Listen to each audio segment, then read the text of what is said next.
بالحب تلقاك البدور ضيف الأماني والسرور فيك العطايا والأجور يا مرحبا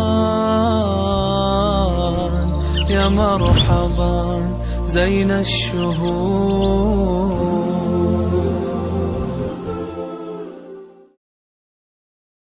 Bismillah, Assalamualaikum warahmatullahi wabarakatuh. Alhamdulillah, wassalatu wassalamu ala rasulillah wa ala alihi wa ashabihi wa man tabi'ahum bi ihsanin ila yaumil qiyamah. Perkenalkan, nama saya Muhammad Al-Farizi Yusuf, mahasiswa semester 1 dalam program studi ilmu Al-Quran dan Tafsir, Fakultas Agama Islam Universitas Ibnu Khaldun Bogor. Dalam video ini saya akan mempresentasikan hasil dari rangkuman saya mengenai materi pembahasan dari mata kuliah Ulumul Quran yang diampu oleh dosen Dr. Kiai Haji Ahmad Alim LC.MA, yang mana ini adalah sebagai pemenuhan dari tugas ujian akhir semester mata kuliah Ulumul Quran. Materi yang dibahas dalam video kali ini adalah berjumlah 8 materi yang diambil dari setiap pertemuan perkuliahan yang diawali dari pertemuan ke-7 sampai dengan pertemuan ke-14. Adapun pertemuan ke-7 yaitu membahas tentang struktur bahasa Arab dalam nas Al-Quran. Kemudian pertemuan selanjutnya yaitu pertemuan ke-8 membahas tentang disiplin ilmu dalam Al-Quran. Pertemuan selanjutnya membahas Al-Mubham dalam Al-Quran. Selanjutnya membahas Israiliyat dalam Al-Quran. Selanjutnya membahas ilmu munasabat. Selanjutnya membahas wujuh dan nadhair dalam ulumul Quran. Kemudian pertemuan selanjutnya yaitu pertemuan ke-13 membahas mengenai metode tafsir dan klasifikasinya. Dan pertemuan terakhir yaitu pertemuan ke-14 membahas tentang infiltrasi tafsir Al-Quran. Baik, langsung saja kita masuk ke dalam materi pembahasan yang pertama, yaitu mengenai struktur bahasa Arab dalam Al-Quran. Bahasa Arab mempunyai peranan yang sangat penting dalam memahami Al-Quran dan menafsirkannya. Mengapa? Karena Al-Quran turun dalam bahasa Arab, maka tidak mungkin seseorang dapat memahami Al-Quran atau menafsirkannya sedangkan dia tidak faham dan tidak mengerti mengenai bahasa Arab ini. Kemudian, bahasa Arab adalah bahasa pengantar Al-Quran dan As-Sunnah. Maka barang siapa ada orang yang mendalami bahasa Arab, berarti dia sedang mendalami Islam secara mendalam. Kemudian di sini disebutkan bahwa bahasa Arab adalah bahasa yang paling jelas, fasih, luas, dan cocok bagi jiwa manusia. Dan ini adalah salah satu dari sekian banyak alasan mengapa Allah Subhanahu wa Ta'ala menurunkan Al-Quran dalam bahasa Arab, yaitu karena bahasa Arab adalah bahasa yang paling jelas, fasih, luas, dan cocok bagi jiwa manusia. Kemudian yang perlu kita garis bawahi di sini dan perlu kita ingat selalu yaitu bahwa bahasa Al-Quran atau bahasa Arab adalah bahasa yang sistematik dan sensitif. Mengapa? Karena jika ada perbedaan tata letak dan posisi suatu kata dalam ayat Al-Quran, itu dapat mengubah makna yang berbeda. Maka sangat penting bagi kita untuk dapat memahami ilmu Al-Quran, baik itu secara materi maupun secara praktek, terkhusus yaitu ilmu yang membahas mengenai tahsin dan tajwid dalam Al-Quran, agar saat kita membaca Al-Quran tidak terdapat kesalahan sehingga kita tidak mengubah makna dari ayat Al-Quran yang kita baca. Kemudian di sini disebutkan mengapa penting bagi kita untuk mempelajari bahasa Arab. Yang pertama, karena bahasa Arab merupakan salah satu di antara syarat ijtihad dalam menentukan hukum dengan menggunakan dalil syar'i yang ada dalam Al-Quran ataupun hadis. Kemudian mempelajari bahasa Arab merupakan keharusan karena tidak mungkin memahami Al-Quran kecuali dengan memahami bahasa Arab. Seseorang yang menjelaskan makna Al-Quran tanpa memiliki kemampuan bahasa Arab akan rentan menimbulkan kekeliruan. Maka sangat penting bagi kita untuk mempelajari bahasa Arab, terkhusus bagi kita mahasiswa program studi ilmu Al-Quran dan tafsir, karena kita dituntut untuk dapat memahami dan menafsirkan Al-Quran, yang salah satu sarana untuk dapat memahami dan menafsirkan Al-Quran adalah dengan memahami bahasa Arab. Kemudian kita masuk ke dalam pembahasan yang selanjutnya, yaitu mengenai disiplin ilmu dalam Al-Quran. Islam adalah agama yang mengajarkan pemeluknya untuk selalu belajar, dan Islam adalah agama yang memposisikan ilmu pengetahuan dalam posisi yang mulia.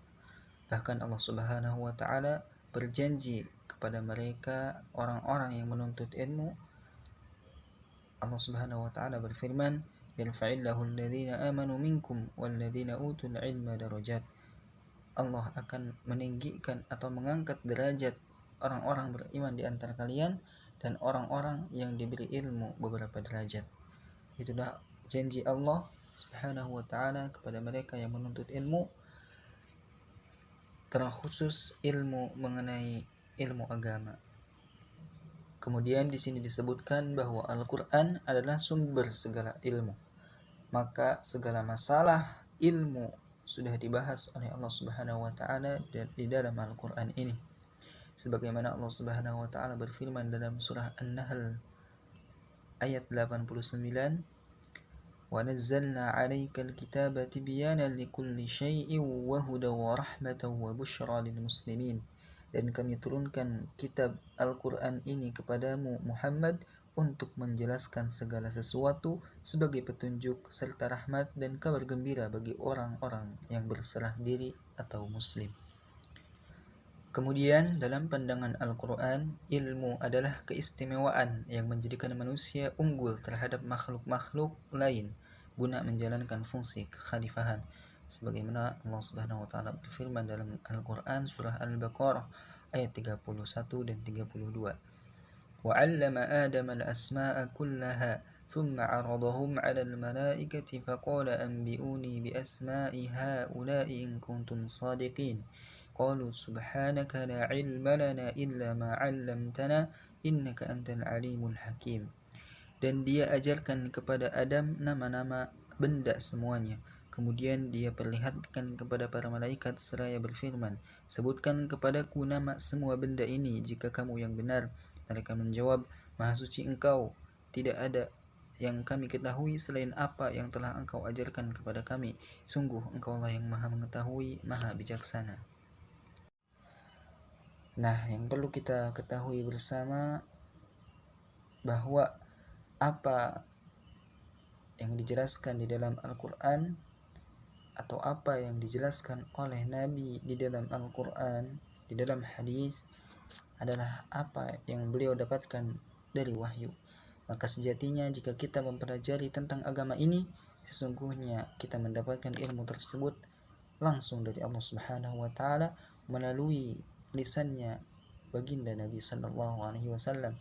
Sebagaimana dikatakan oleh Imam An-Nawawi di sini, beliau berkata, segala apa yang diucapkan, dijelaskan dan diputuskan oleh Nabi adalah apa yang beliau pahami dari Al-Quran atau wahyu. Kemudian yang selanjutnya kita masuk ke dalam pembahasan, yaitu al-mubham dalam Al-Quran. Di sini yang pertama yaitu pengertian mubham.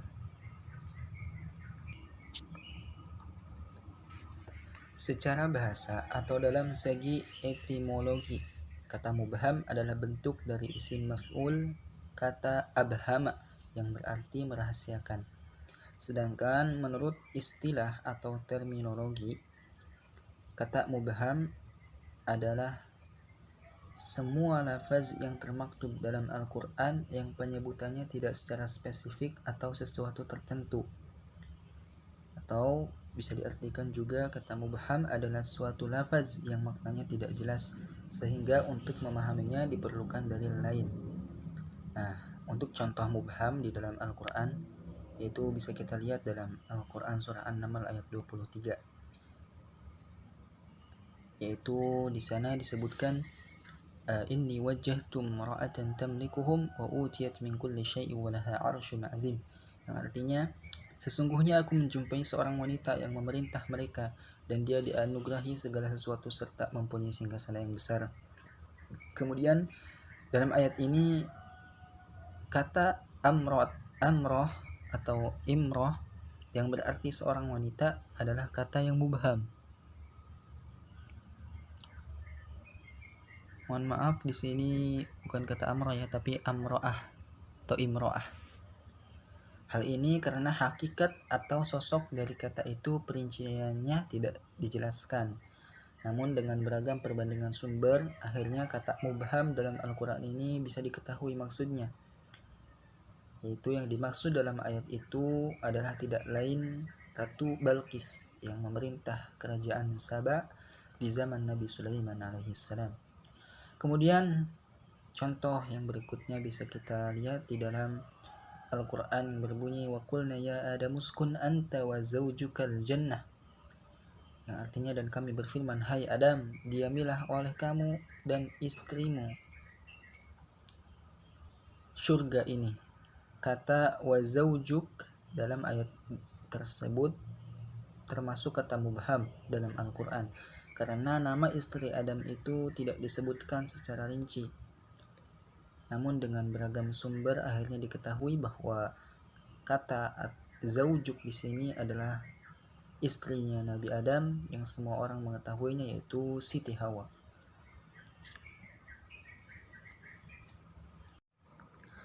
Nah, di sini disebutkan kaidah-kaidah mubham.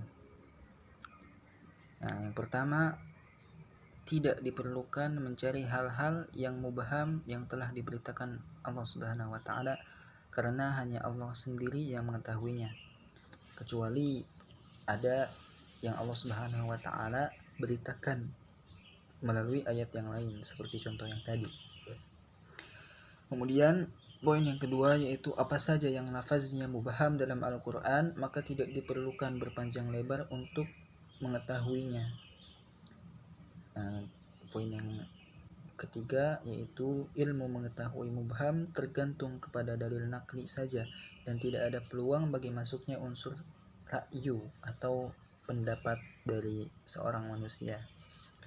Maka ilmu mengenai mubham ini adalah sudah diberitakan secara langsung oleh Allah Subhanahu wa taala, entah itu melalui ayat Al-Quran atau melalui lisan Nabi sallallahu alaihi wasallam atau hadis. Kemudian di sini dijelaskan sebab-sebab adanya mubham dalam Al-Quran. Yang pertama adalah kenapa ada mubham atau mubham adalah dikarenakan telah dijelaskan dalam ayat lain. Imam As-Suyuti mengatakan bahwa alasan adanya mubham adalah diantaranya karena dicukupkan penyebutannya atau penjelasannya pada ayat lain. Sebagaimana contohnya yaitu bisa kita lihat dalam surah Al-Fatihah ayat 7. Siratal ladzina an'amta 'alaihim ghairil maghdubi 'alaihim waladdallin. Yang artinya yaitu jalan orang-orang yang telah engkau beri nikmat kepada mereka, bukan jalan mereka yang dimurkai dan bukan pula jalan mereka yang sesat.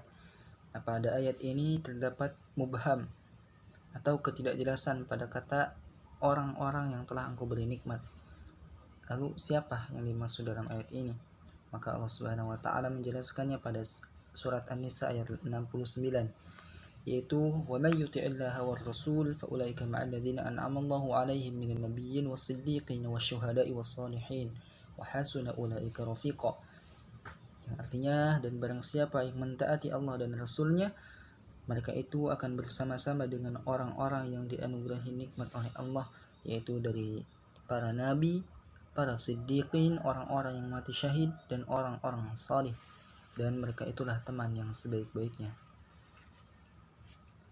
Kemudian poin yang selanjutnya, mengapa ada mubham dalam Al-Quran, yaitu karena maksud dari kata yang mubham telah jelas. Penyebab kedua adalah karena kata mubham yang ada di dalam Al-Quran itu telah jelas dan masyhur, sebagaimana contohnya yaitu seperti dalam surah Al-Baqarah ayat 35. Wa qulna ya Adam uskun anta wa zawjukal jannah, seperti yang contoh tadi ya. Dan kami berfirman, hai Adam, diamilah oleh kamu dan istrimu surga. Kata zaujuk di sini tidak disebutkan langsung. Anta wa zaujuka, kamu dan istrimu, tidak disebutkan langsung nama Siti Hawa di sini, tapi dengan penyebutan kata mubham yaitu zaujuk. Atau juga di dalam surah Al-Baqarah ayat 258. Alam tara ilal ladzi hajja Ibrahim fi rabbih. Apakah kamu tidak memperhatikan orang yang mendebat Ibrahim tentang Tuhannya, yaitu Allah. Kata alladzi hajja Ibrahim, yaitu orang yang mendebat Ibrahim, itu tidak dijelaskan siapa dia. Namun semua orang tahu bahwa itu adalah Raja Namrud. Kemudian yang selanjutnya yaitu mengapa ada kata mubham dalam Al-Quran, yaitu karena menutup nama untuk mengasihinya. Nah, Al-Quran juga menyinggung manusia, namun tanpa menyebut namanya karena untuk menutupi kesalahannya, karena dirinya telah bertaubat dari keburukannya. Nah, contoh di sini yaitu sebagaimana dalam surah Al-Baqarah ayat 204. وَمِنَ النَّاسِ مَنْ يُجِيبُكَ قَوْلُهُ فِي الْحَيَاةِ الدُّنْيَا وَيُشْهِدُ اللَّهَ عَلَى مَا فِي قَلْبِهِ وَهُوَ أَلَدُّ الْخِصَامِ. Dan di antara manusia ada orang yang ucapannya tentang kehidupan dunia menarik hatimu dan dipersaksikannya kepada Allah Subhanahu wa taala atas kebenaran isi hatinya, padahal ia adalah penentang yang paling keras. Orang yang dimaksud dalam ayat tersebut adalah Akhnas ibnu Syuraik, yang pada awalnya sangat membenci Islam, tetapi kemudian ia memeluk agama yang dibawa oleh Nabi Muhammad SAW. Bahkan ia mampu menjadi muslim yang saleh, dan Al-Quran menyamarkan namanya dengan tujuan menyayanginya. Kemudian sebab yang terakhir mengapa adanya mubham dalam Al-Quran, yaitu karena mubham bertujuan untuk merendahkan keagungan seseorang.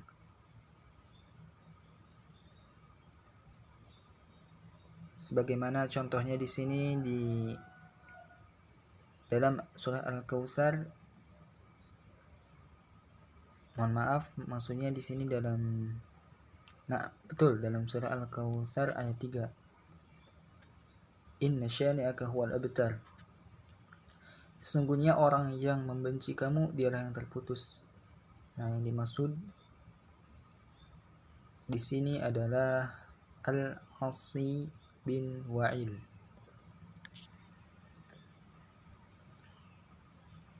Dan itulah tadi sebab-sebab adanya mubham dalam Al-Quran. Lanjut kita masuk ke dalam pembahasan yang berikutnya, yaitu mengenai Israiliyat dalam Al-Quran. Definisinya yaitu menurut bahasa, Israiliyat adalah sebuah kata yang dinisbatkan kepada Nabi Ya'qub yang punya nama lain yaitu Israel. Menurut syariat atau menurut istilah, Israiliyat adalah khabar atau berita, kisah dan riwayat yang dinukil dari Bani Israel. Atau Israiliyat, yang dimaksud Israiliyat adalah pengetahuan mengenai kisah-kisah terdahulu yang dinukil dari orang-orang Yahudi dan Nasrani atau ahli kitab. Nah, lalu bagaimana hukum mengenai kisah Israiliyat ini? Ada 3 hukum untuk hukum kisah Israiliyat ini. Yaitu yang pertama, diterima atau makbul, boleh diceritakan sebagai pelajaran. Adapun syaratnya yaitu cerita tersebut bersumber dari Nabi SAW atau ada dalilnya sehingga dapat dipertanggungjawabkan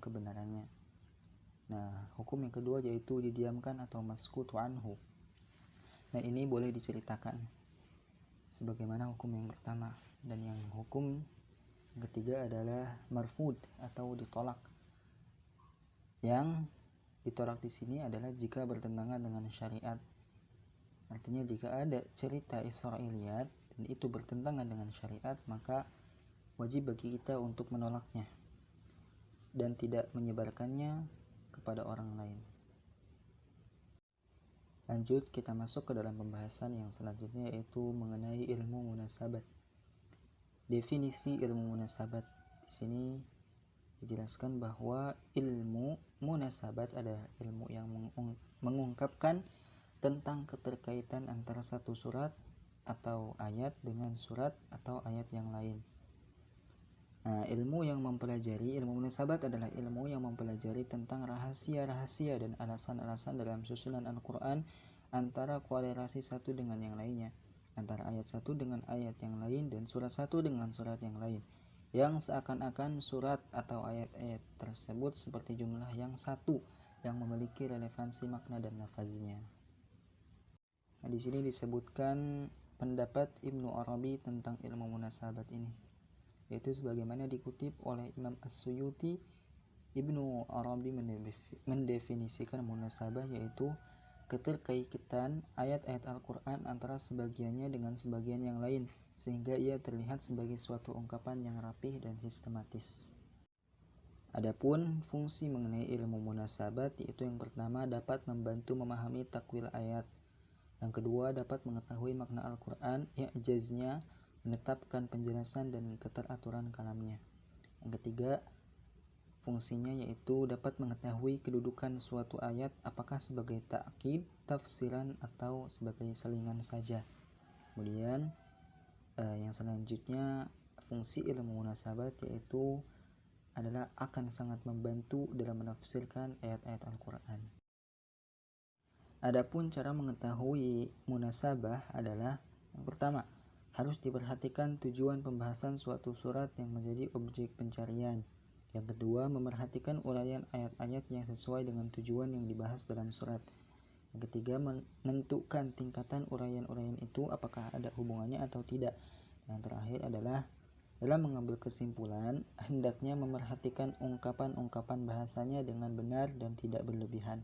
Maka sebagaimana telah kita jelaskan tadi bahwa pentingnya bahasa Arab dalam menafsirkan ayat Al-Quran, karena Al-Quran turun dalam bahasa Arab. Lanjut, kita masuk ke dalam pembahasan yang selanjutnya, yaitu tentang wujuh dan nadhair dalam ulumul Quran. Pengertiannya di sini adalah pengertian wujuh. Yang pertama, wujuh adalah bentuk jamak. Ini menurut bahasa dulu ya. Wujuh adalah bentuk jamak dari wajih, yang artinya adalah wajah atau sesuatu yang menjadi tujuan atau yang dimaksudkan. Nah, sedangkan menurut istilah, maksudnya adalah satu kata di dalam Al-Quran seringkali punya banyak tujuan atau maksud yang berbeda. Di satu ayat, sebuah kata yang sama digunakan bisa untuk sesuatu yang bermakna A, namun di ayat yang lain tujuan dan maknanya berubah menjadi B. Lalu di ayat yang lain lagi bisa bermakna C, D, E, dan seterusnya. Yang intinya, wujuh di sini adalah satu kata namun punya banyak makna. Nah, adapun pengertian nadhair adalah menurut bahasa adalah bentuk jamak dari kata nazirah yang artinya adalah penglihatan.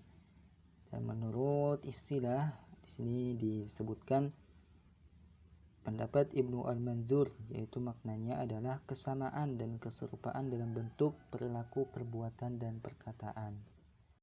Nah, untuk contoh wujuh dan nadhair itu adalah seperti dalam lafaz ummah, yang mana di dalam Al-Quran punya banyak makna, seperti bermakna kumpulan manusia, juga bermakna waktu, agama, termasuk juga bermakna imam atas suatu kebaikan. Nah, contoh yang kedua adalah kata qaswarah, yang bisa bermakna singa atau bermakna orang yang melempar panah. Contoh yang lainnya adalah quru, yang bermakna haid dan juga bisa bermakna suci dari haid. Yang pada intinya bahwa Wujuh dan nadhair ini adalah suatu kata yang mempunyai banyak makna atau banyak artinya. Seperti itu. Nah, terus apa sih urgensi ilmu ini, yaitu ilmu wujuh dan nadhair di dalam tafsir? Sini dijelaskan bahwa dalam menafsirkan dan memahami isi kandungan Al-Quran, ilmu ini sangat penting. Mengapa? Yang pertama, ilmu ini merupakan salah satu metode untuk mentadabburi Al-Quran, memahaminya dengan pemahaman yang benar. Kemudian, kedua, ilmu ini menjelaskan makna yang tepat pada lafaz-lafaz yang beragam maknanya, sehingga tidak menyisakan ruang bagi ahli ahwa atau ahli yang memperturutkan hawa nafsunya untuk menyimpangkan kepada bid'ah lewat takwil yang batil pada Al-Quran. Selanjutnya, mengetahuinya menjadi syarat utama bagi ahli syariah, ulama, dan mufassir. Yang terakhir adalah ilmu ini sangat urgen dalam melakukan istinbat hukum syariah yang banyak ikhtilaf di dalamnya. Maka ilmu wujuh dan nadhair itu sangat penting dipelajari, terkhusus bagi mereka yang menjadi amanah bagi umat untuk menafsirkan Al-Quran, atau para ulama yang melakukan istinbat hukum syariah. Pembahasan yang selanjutnya yaitu mengenai metode tafsir dan klasifikasinya. Nah, yang pertama di sini definisi tafsir menurut bahasa. Yaitu kata tafsir adalah bentuk kata benda dari kata kerja fassaro, yang artinya yaitu adalah tafsir berarti penjelasan, uraian, interpretasi, atau komentar. Kata ini terdapat hanya satu kali di dalam Al-Quran, yaitu surat Al-Furqan ayat 33, yaitu wala ya'tunaka bimathalin illa ji'naka bilhaqqi wa ahsana tafsira. Nah, pada ayat ini diterjemahkan ke dalam bahasa Indonesia, tafsiro artinya adalah penjelasan. Kemudian menurut terminologi atau menurut istilah, tafsir adalah penjelasan terhadap kalamullah atau menjelaskan lafaz Al-Quran dan pemahamannya, menerangkan maknanya dan menjelaskan apa yang dikehendaki nas, isyarat atau tujuannya. Nah, intinya tafsir adalah penjelasan mengenai ayat-ayat Al-Quran. Nah, di sini disebutkan prinsip-prinsip dasar tafsir. Pertama yaitu menurut aspek metodologis atau prosedur. Bagaimana cara kita saat menafsirkan Al-Quran. Yang pertama adalah dengan menafsirkan lebih dulu Al-Quran dengan Al-Quran.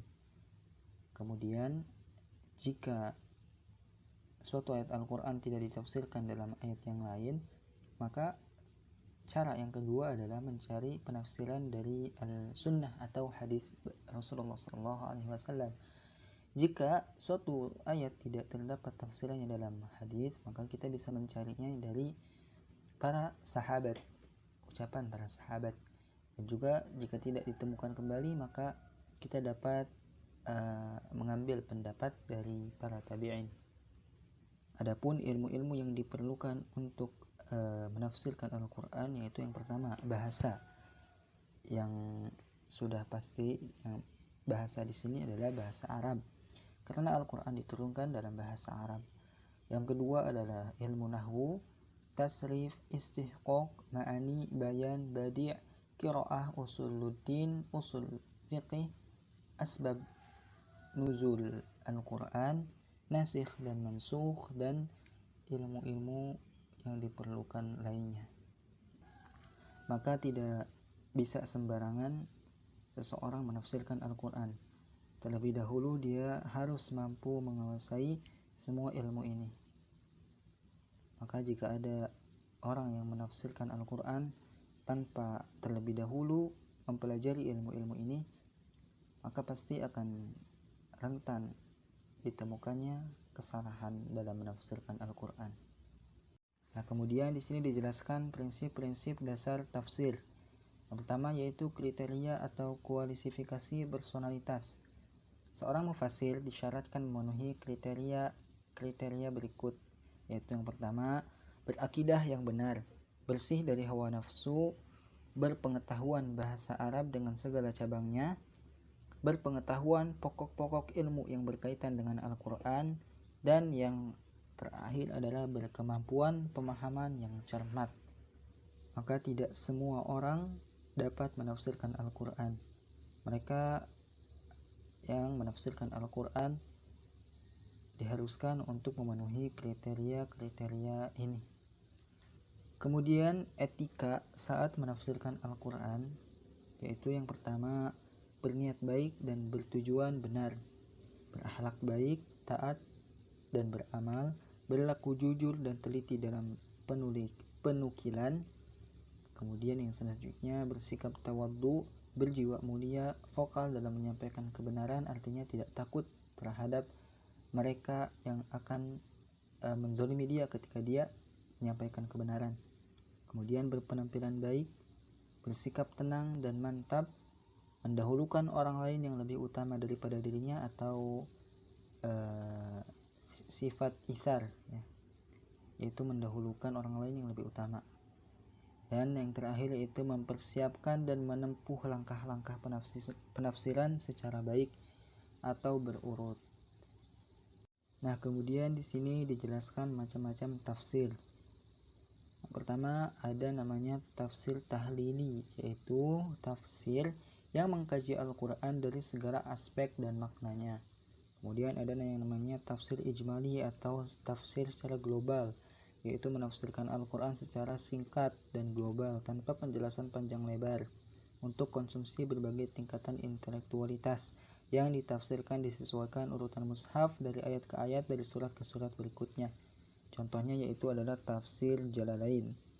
Kemudian yang selanjutnya yaitu adalah tafsir muqaran, yaitu metode tafsir dengan mengambil sejumlah ayat kemudian mengemukakan penafsiran para ulama tafsir yang metode dan kecenderungannya berbeda-beda dan mengkomparasikannya, kemudian menjelaskan kecenderungan legitimasi kemazhabannya masing-masing.